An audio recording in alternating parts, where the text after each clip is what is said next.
അച്ഛാ പെയിന്റ് അടിക്കാൻ തുടങ്ങിയോ? ഓ പെയിന്റ് അടിക്കാം. അച്ഛാ ആ ഈ പെയിന്റില് 1 ലിറ്ററിൽ എത്ര വെള്ളം ഒഴിക്കാനാ കമ്പനി പറയുന്നത്? അതങ്ങനെ കണക്കൊന്നുമില്ല. ചില സ്ഥലത്ത് ചെല്ലുമ്പോൾ കൂടുതൽ ഒഴിക്കേണ്ടി വരും, ചില സ്ഥലത്ത് ചെല്ലുമ്പോൾ കുറച്ച് ഒഴിക്കേണ്ടി വരും.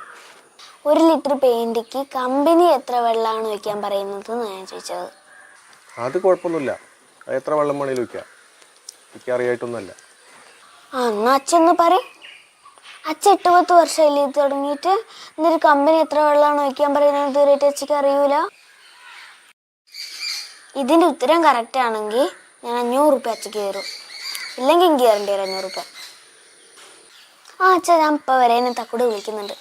ഓളാണെങ്കിൽ ഇപ്പോൾ വരും. ഇത് വേണമെങ്കിൽ മുടിഞ്ഞ ഇംഗ്ലീഷ് വേണം. ശശിയേട്ടനോട് ചോദിച്ചേക്കാം, അതപ്പോൾ നല്ല. ശശിയേട്ടാ, നമ്മൾ ഈ പെയിൻ്റ് അടിക്കുമ്പോഴേ വെള്ളം ഒഴിക്കുമല്ലോ, അത് 1 ലിറ്ററിലേക്ക് എത്ര ഒഴിക്കുക കമ്പനി പറയണത്? അതൊന്ന് കറക്റ്റ് പറഞ്ഞു തരും നിങ്ങൾ.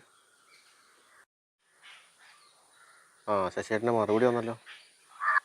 പിന്നെ പെരുങ്കുടിയനായ ആൾക്ക് ഞാൻ അപ്പോൾ അതൊക്കെ പറഞ്ഞു തന്നിട്ട് വേണമല്ലോ. പൈൻറ്റിൽ എത്ര വെള്ളം ഒഴിക്കുക, ക്വാർട്ടറിൽ എത്ര വെള്ളം ഒഴിക്കുക എന്നൊക്കെ. അതൊന്നും കമ്പനി പറഞ്ഞിട്ടില്ല. അതൊക്കെ നമ്മൾ കമ്പനി കൂടുമ്പോൾ അവിടെ ഒഴിക്കലാണ് വെള്ളം. തൽക്കാലം ഒരു ഗ്ലാസ്സിൽ ഒരു പെഗ് എടുത്തിട്ട് അതിൽ നിറച്ചാണ്ട് വെള്ളം ഒഴിച്ചോളൂ, എന്നിട്ടാണ്ട് അടിച്ചോളൂ.